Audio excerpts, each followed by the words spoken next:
Hello, everybody, and welcome back to yet another game, another match, another brawl. But today I have something very, very special for you guys. Something very special. Something that has been yet to be revealed to the world. Oh, yes. Oh, yes. I come to you with great tidings. Oh, yes. I come to you with a mod that has never before been seen. And perhaps will never be seen again. Oh, yeah. I am referring to Breezy Mod. The TAR's new mod, TAR.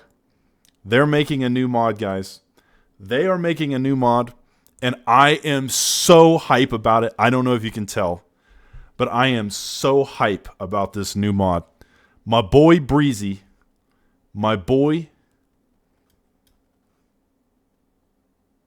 guys, there is a new mod.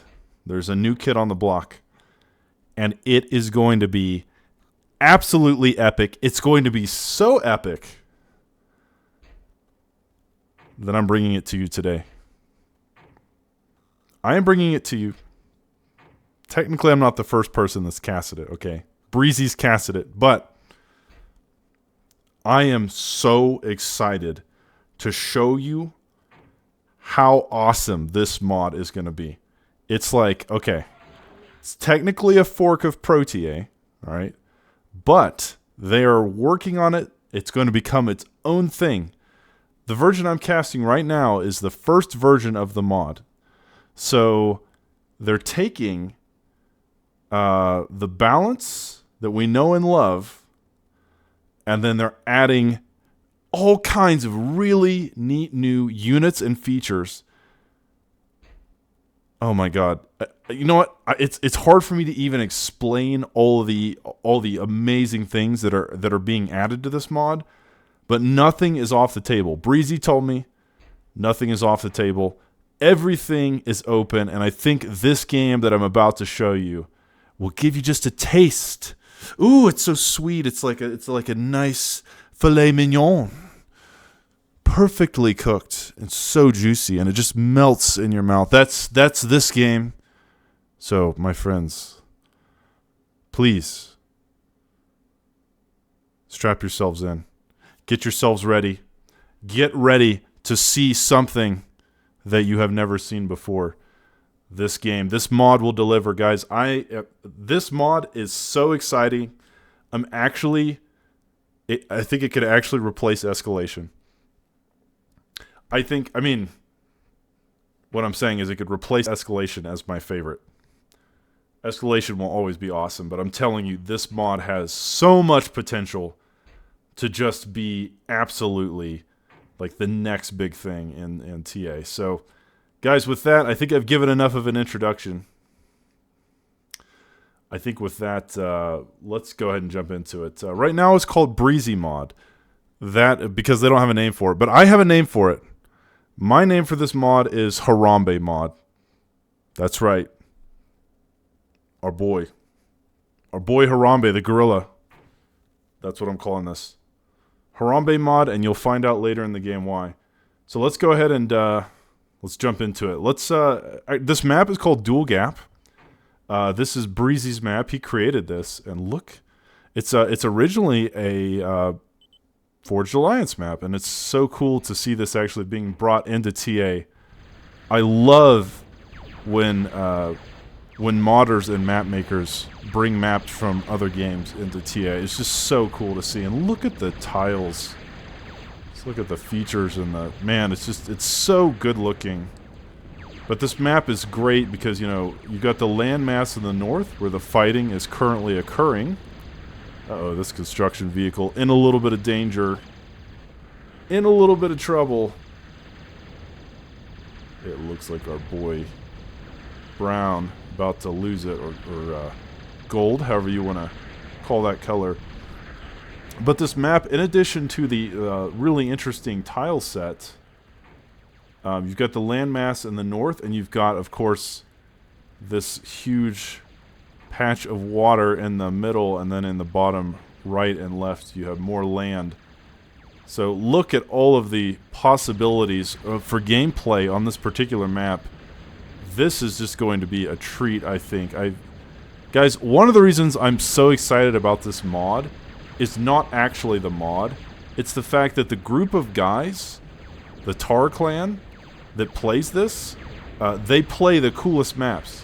I'm so tired of casting the 800th game on of Hell on Earth and the TRP style clown fiestas.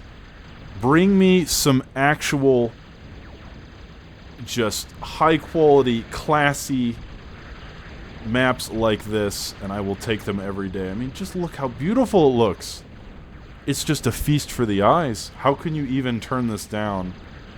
Maps like this really do it for me, and not just the map, but also the fact that it's a 3v3. I mean, guys, I'm just desperate for smaller games on cooler maps that that have water on them, that have all these really cool terrain features. Look how well done this map is. It's just, I can't stop raving about it, but I guess I'll have to eventually.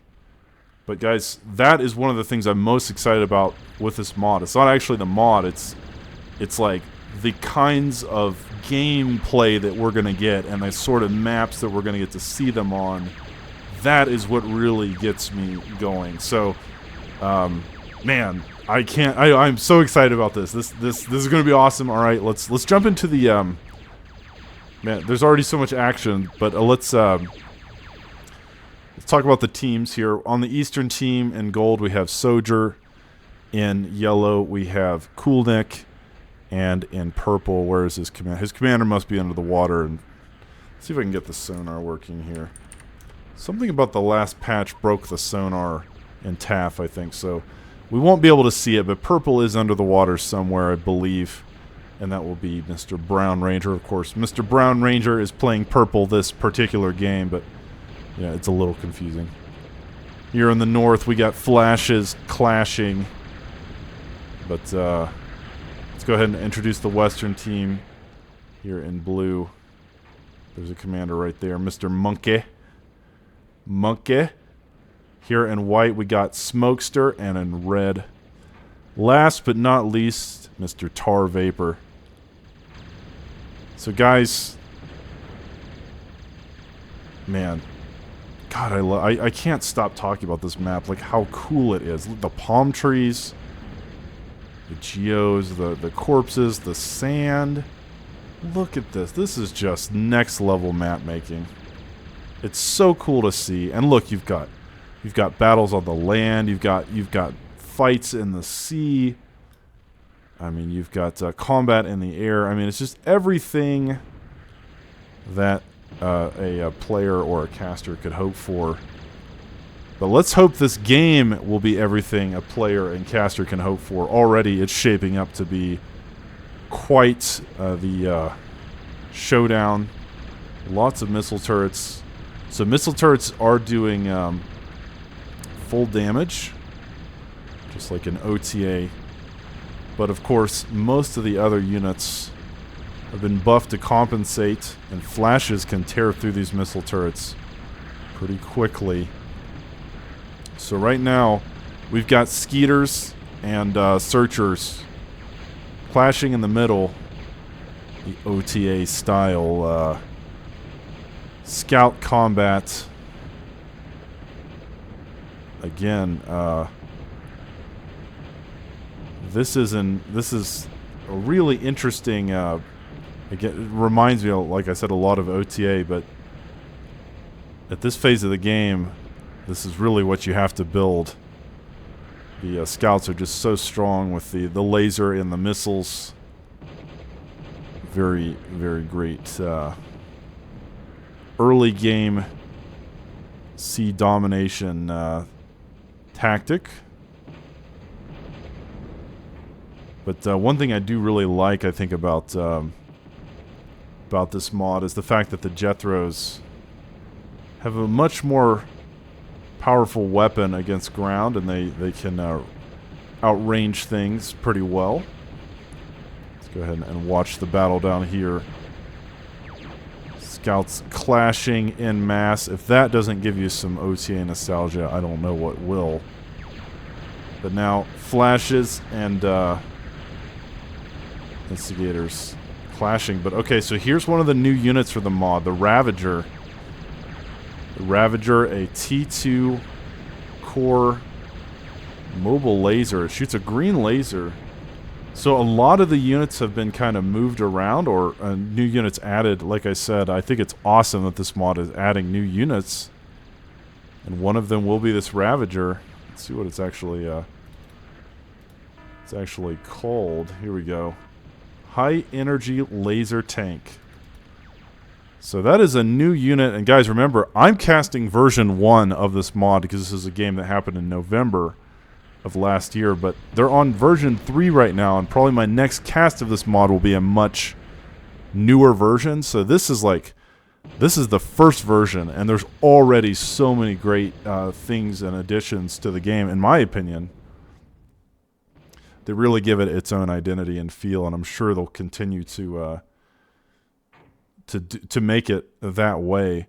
One thing about this mod that Breezy was telling me about is that Moho mines are much more expensive now than in other mods. So like, it is very, very cost prohibitive to go into Moho mines.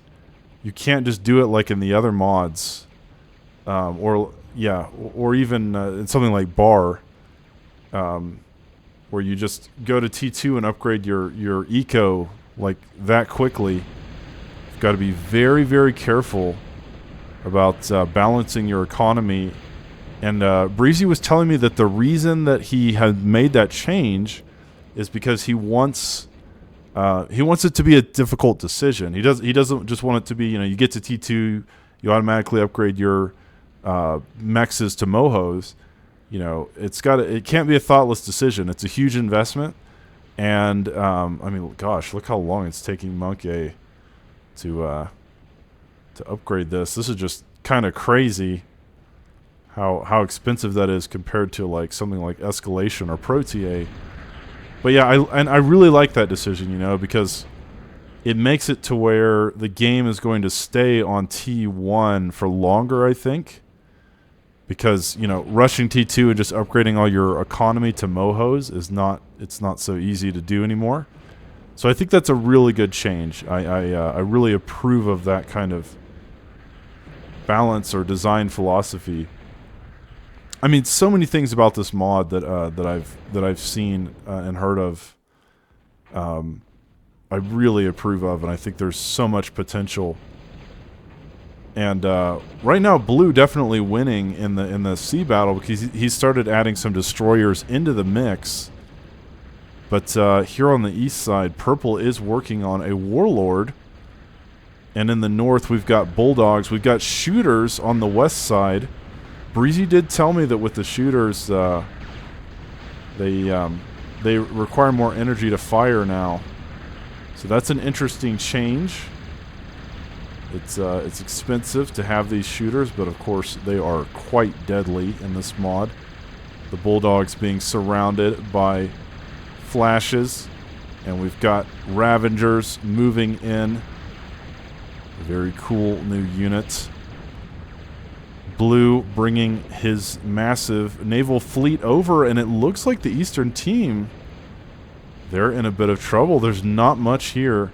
Now, there could be some submarines under the water. We wouldn't be able to see them, but right now, Blue with a very dominant-looking position. And anyway, this Warlord is very close, but oh man, look, the Eastern team is going to lose everything here.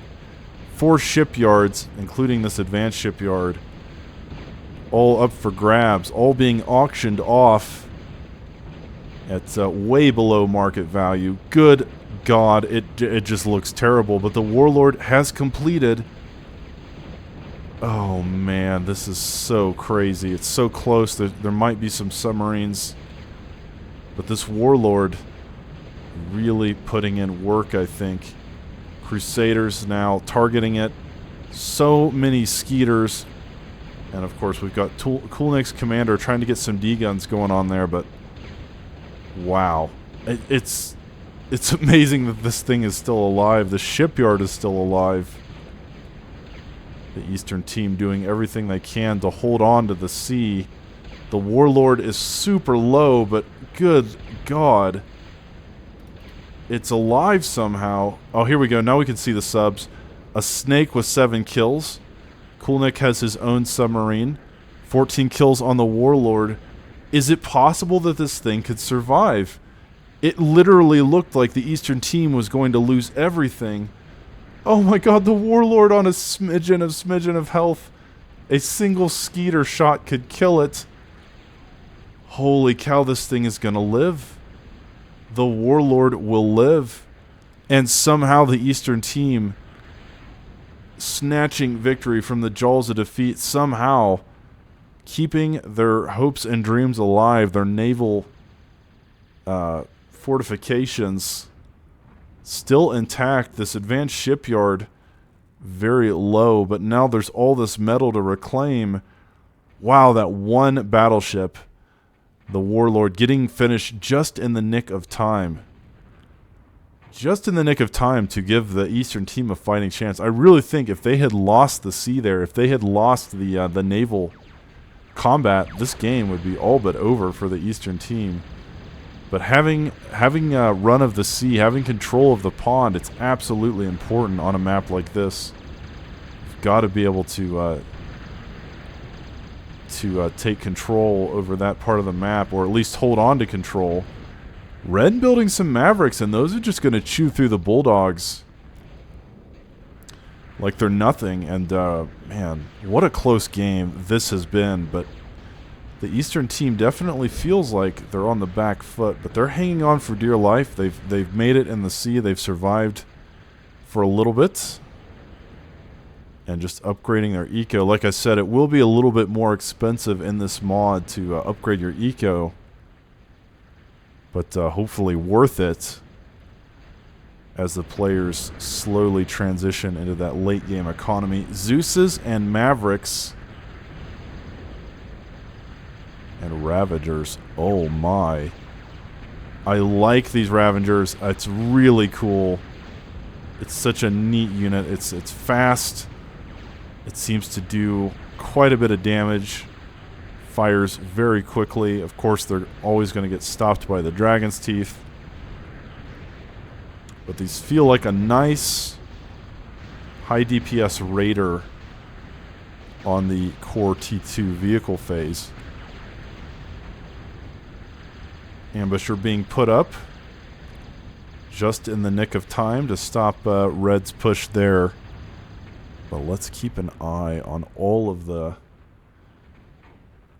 the construction happening in the player bases. Like I said, if this was any other mod, all of the metal would be upgraded to Mohos, I'm sure. But because they're so expensive, it is a much more difficult task to get your economy upgraded. Guys, I just like that a lot. I think that's such a cool decision to make it to where upgrading your economy to T2 is just, it's a huge investment. You can't just do it haphazardly. You've got to think deeply about whether that investment is worth it or whether you just want to stay on regular extractors for a while and try to win the game that way. But yeah, right now, game's still very even. Neither side too far ahead. I do think the Western team might have a slight advantage, but again, that one Warlord, King of the Sea, really impressive there by Purple. Let's go ahead and check out the player bases, see if I've missed anything of consequence. Right now, just building units. Decent amount of eco there on the east side, and on the west side, similar thing. Slowly upgrading the economy, but it will take a while. Working on the first fusion is Red. And more Mavericks and Farks to be added into the pile. But yeah, still a very interesting game. Blue is working on the first Big Bertha of the game, and so I'm not sure what the range is exactly of that in this mod, but we'll have to check it as soon as we can. I think that'll be an interesting. I think these Berthas could be pretty problematic for the Eastern team if Blue gets one up, and then I assume he won't stop at a single Bertha. Gold with the Bulldogs. He's got quite a lot of them. Does the Western team have enough to stop it? I really like Gold's composition here. Mr. Sojer with these shooters and the Bulldogs. We've got a nice tanky front line with some powerful DPS to match. But the new Ravagers, really a beautiful and effective unit. I love the addition of this into the game. Man, what a cool unit. What a treat to watch as the Eastern team building their second Warlord, trying to hang on to the naval battle here, trying to hang on to the sea. Great use of shooters, and it feels like the Eastern team starting to push back. There is a huge army up here of Bulldogs and shooters, and a yellow with his own Stumpies and Lugers. Pelicans do make it into the front, but I think those will quickly be sent back into the sea. It's enough Bulldogs and shooters to cause serious problems for the Western team. Red's still upgrading his Mohos. Man, you can see it just takes so much production power just to build it, but I just love that. It's such a cool change. Another change that that Breezy was talking about in his cast was that they moved the Leveler and the Warrior back to T1 for ARM, which I think makes a lot of sense. So now the Leveler is now a T1 unit. For Core, which is the anti-riot tank, it will stop all of the flash and instigator spam shenanigans that we so often see in the early game. I think that's a great change. I totally agree with that.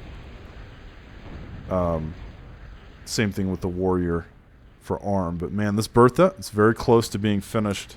We'll keep an eye on that once it finishes, because again, that could be a massive thorn in the side of the Eastern team. It's more and more shooters piling into the army, making their way into the fray. The Western team in so much trouble. Now here is also a new defense that was added for ARM, the Viper. The Viper is like this ARM short-range electric cannon, unique to Harambe mod. So man, that is going to be quite a interesting thing to test or watch. We'll keep an eye on whether the what is this thing called? The Viper plays a role. Breezy was saying that these are like a cheaper defense. These are cheaper than building something like an ambusher or like an Annihilator or Doomsday Machine. But these the Bertha now firing, but there's Berthas on the east side too. Both teams have gone into these long-range plasma cannons. Bombers now making their way into the fray. And it seems like the Western team, they're going to have enough to push back this assault. It was close. It seemed like maybe this push may have been enough to kill them. But with the presence of these Hawks and the bombers, there's just not enough air defense here to really stop this. Looks like there's a couple subs underneath the sea, but let's go ahead and check out the range of the Berthas here, because I was saying, this one's got 11 kills already. Oh man, so you can see the Berthas can hit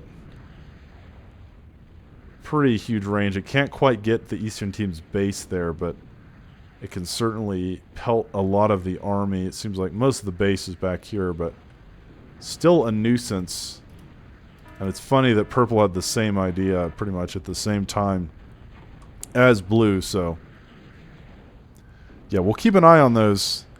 I do think that the berthas will be quite consequential in this particular game, so we want to watch and see how that pans out. But yeah, now building more Vipers, and the Annihilator is up. We've got more Mavericks, and let's keep an eye on everything else. Got Vipers on this side too, so both sides now creating plenty of defenses. They're ready to defend themselves in a pinch. But the Eastern team now with 4 Warlords, blue bringing Lancets into the fray, and it doesn't seem like purple really has much air defense. He's going to need to build something to try and stop those torpedo bombers from simply picking apart his fleet. But blue does have some Conquerors. Will 3 Warlords, 2 of them badly damaged, be enough? I don't think so. Blue's bringing the Hawks in. Lots of Hawks. And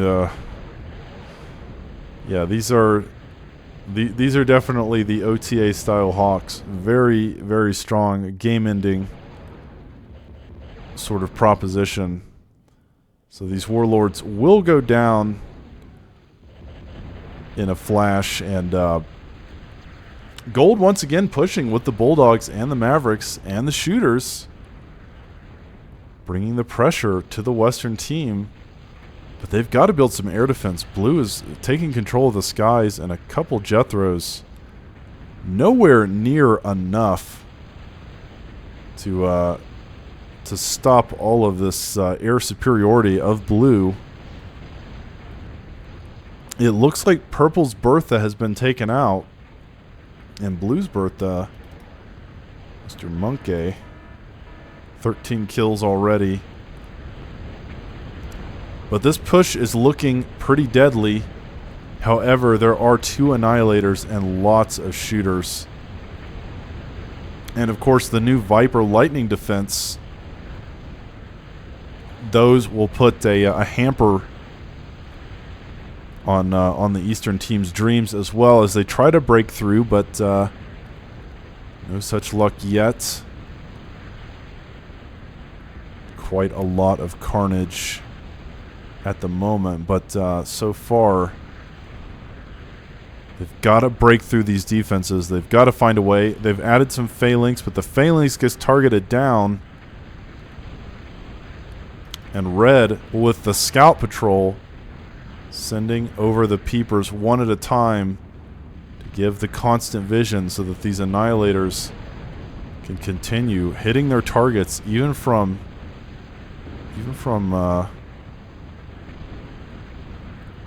enemies that would otherwise be in the fog. These Annihilators are really keeping the Western team in the game. There's no doubt about it. You love to see it. Bertha continuing to be an annoyance for the Western team. But now purple has built some Crocs. One thing that Breezy was saying on his stream is that these Crocs now move quite a bit faster in this mod than before. So they are quite a speedy and deadly kind of naval option to catch your opponent off guard and potentially kill them. And it looks like they might need the Crocs because this land push is not working. Let's see how many kills. Vapor is playing out of his mind. These Annihilators so effective, and really seems like he's keeping his team alive on the front lines. This defensive posture, absolutely what they have to survive here. And his eco looks really good too. Lots of fusions now. Lots of Moho metal makers. He's got windmills galore. He's got, of course, the aircraft plants. But, I mean, the Eastern team still feels ahead. Just in terms of the surface area that they have. But I don't... Well, yeah, I mean, look at all these Moho metal makers that Yellow has constructed. I don't even know how he's powering those. I don't see fusions anywhere. Oh, he's got the Colossus. Yeah, Yellow has the Colossus. That's where he's getting his energy from, so you can see here, Yellow, Mr. Coolneck has the best eco of the game right now, but Vapor seems like he's a close second. Well, no, Monkey may be second, but these three players pretty close in their ecos. And it's more of a question of how they can use it. How are they going to spend their resources to distill this game into a victory? The Bertha is still alive. More Hawks being made and a bombing run waiting in the wings. We'll have to keep an eye on that too. We want to see where the bombing run goes. These Crocs finally make it to the island, but there are just so many Conquerors waiting on the shore there. And I think Purple's plan of hitting the enemy base with Crocs, that has been very casually dismantled by all the cruisers there.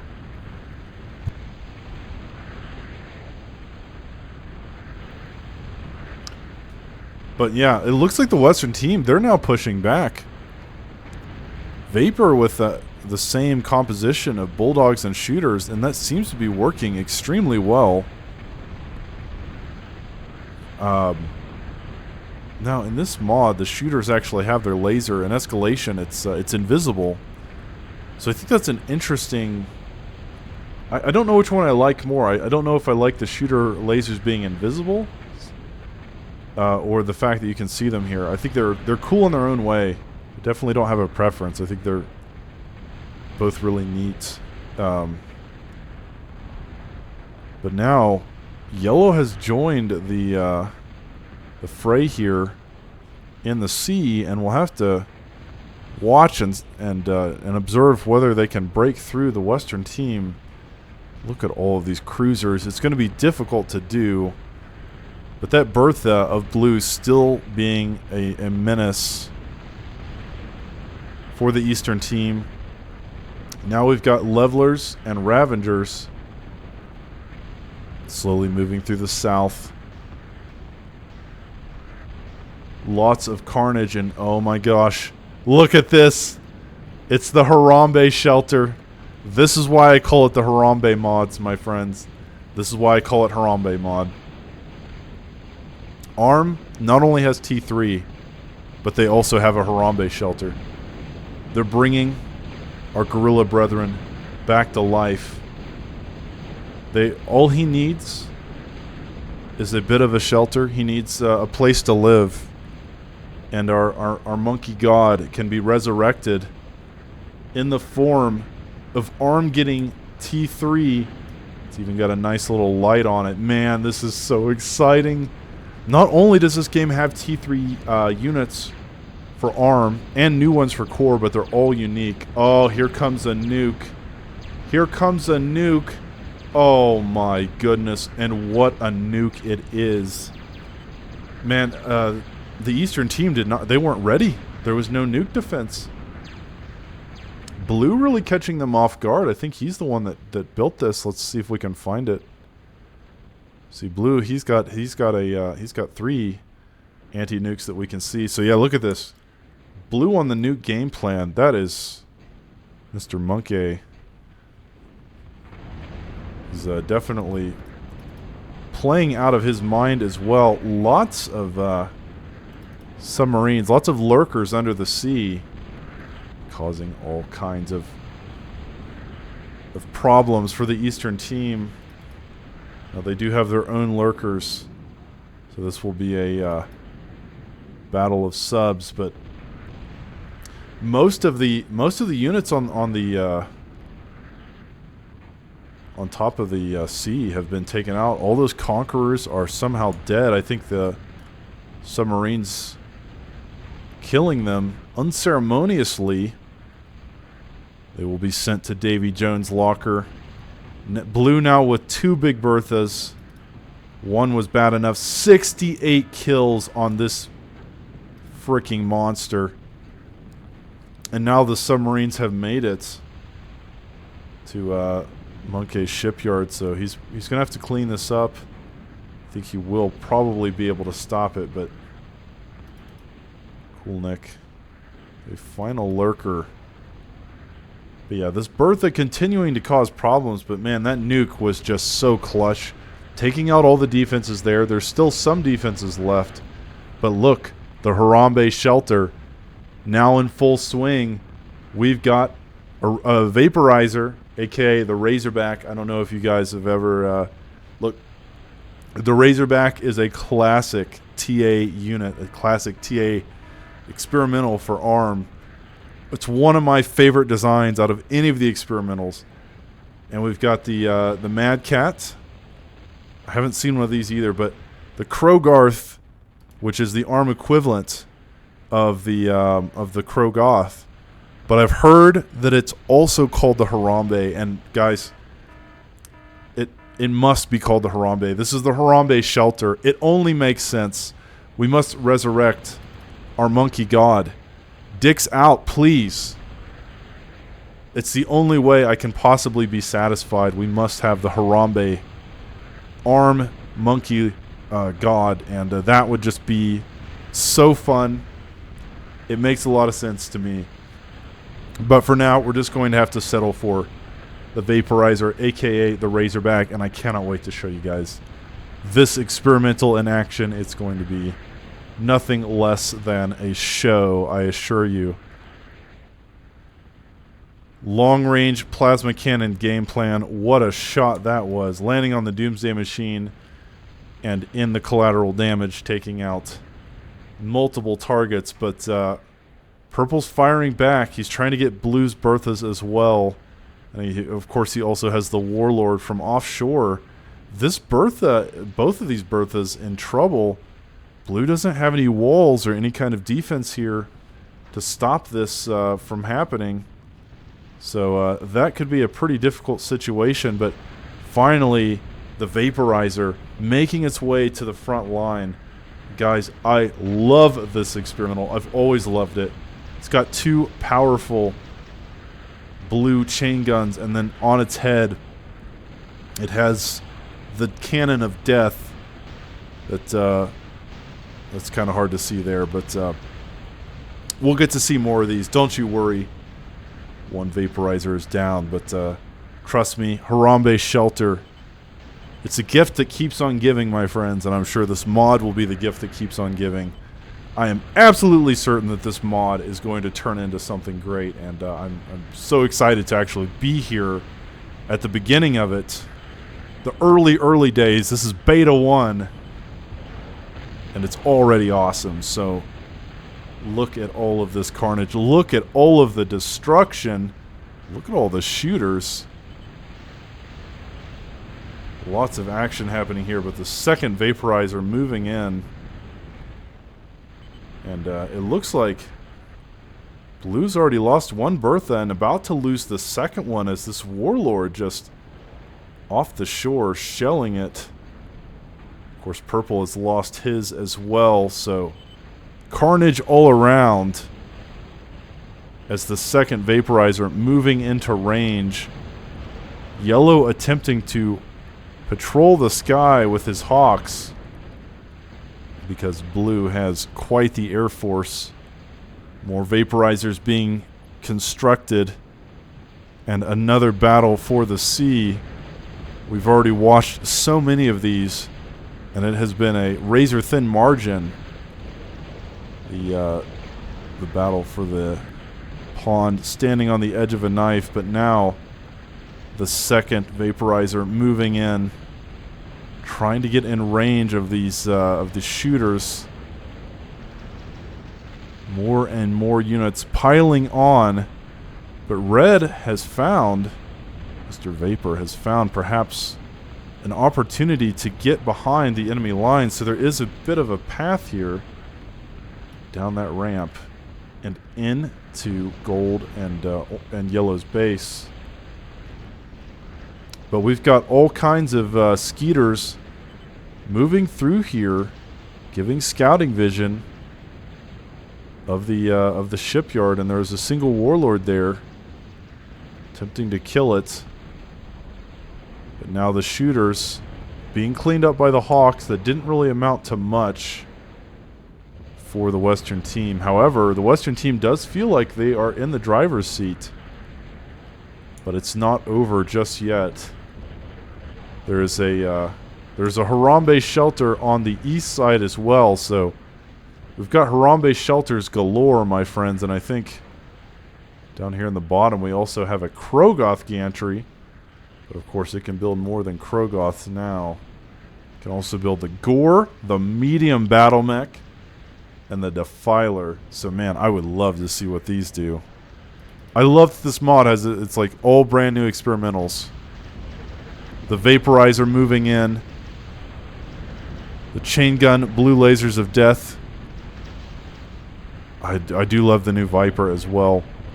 One thing that Breezy was saying in his cast is that he's trying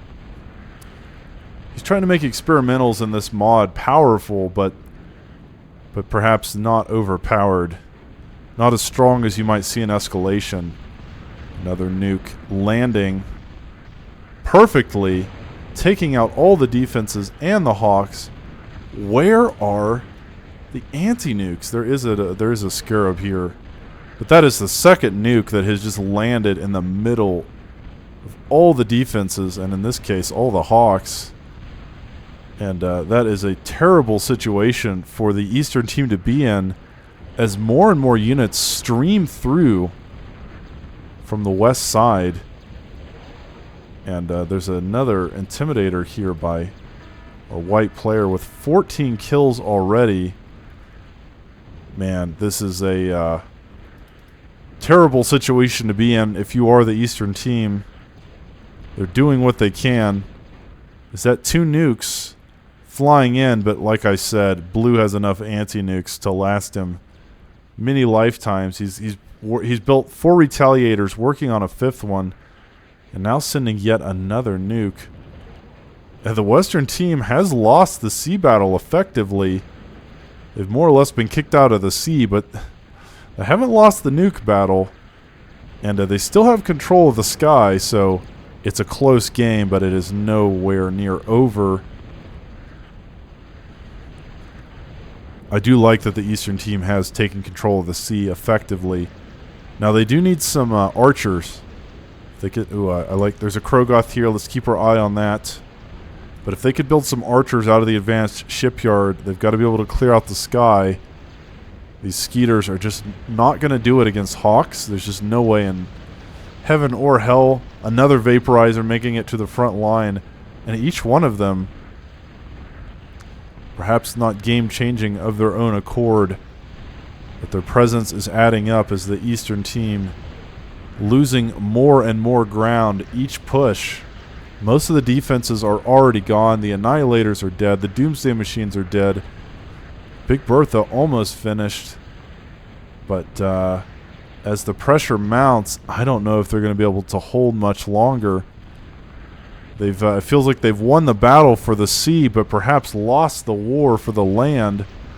The Vaporizer coming in. It's powerful head cannon, sort of like a mini D-gun. Oh my goodness, Kulnik is ready. He's ready for the bombing extravaganza, bringing his Phoenixes in straight for that Timmy, and he will get it. But at what cost? Getting the one Intimidator probably isn't quite enough yet. Finally, the Eastern team has built some anti-nukes, but do they have enough anti-nukes for 5 Retaliators worth of assaults to the Geneva Convention? Yet another Vaporizer making it to the front line. and all these shooters in the back, and it does just feel like the Eastern team beginning to crumble, beginning to fall apart. Even though they have won the sea battle effectively, they have lost the land battle. And look at all of these Hawks. How many is that? It's at least 100. It could be closer to 200. Oh my goodness. Yellow brings what he has, but there's just nowhere near enough. And where are the flaks? Where in God's name are the flak cannons? I don't see a flak anywhere. There is one here. It's the only one I see. It feels like there was probably more, but they've been nuked off the map, and perhaps the Eastern team forgetting to rebuild them. These Hawks have taken complete control of the sky, and this game is looking all but over as the Hawks in this mod, just like an OTA, when you get enough of them, they sort of can win on their own. The Eastern team in serious trouble. They've got to find a way. They've got to build some mobile flakkers or something to deal with all of this air superiority. Blue, Mr. Monkey, putting on a clinic this game. Another nuke flying in, and oh, yellow, or excuse me, gold has had enough. He will tap out, and yellow will tap out as well. And with that, I think purple, as good as he's played, he will also not be far behind. Purple did have a few nukes of his own, but I feel like blue really did the nukes well this game. He showed us how to use that strategy well. So guys, for this game, if I'm gonna call an MVP, it's between red and blue. Red did an incredible job both defending and, of course, with the Razorbacks. But I think I got to give Monkey the MVP that game. The nukes, those beautiful nukes on the defenses, were so effective. And ultimately, he wins the game with Hawk Spam. So, guys, I hope you're as excited about this new mod as I am. This is just the first version. It's going to keep getting better. There's going to be more and more new units, more new features, and new mechanics and new design philosophies. And so right now it's still in development, but I think the future for this is very bright, and I'm definitely going to be casting more of Harambe mod on my channel. But the real MVP of the game, I think, was the Harambe shelter. So guys, thank you so much for watching, and I will catch you in the next cast.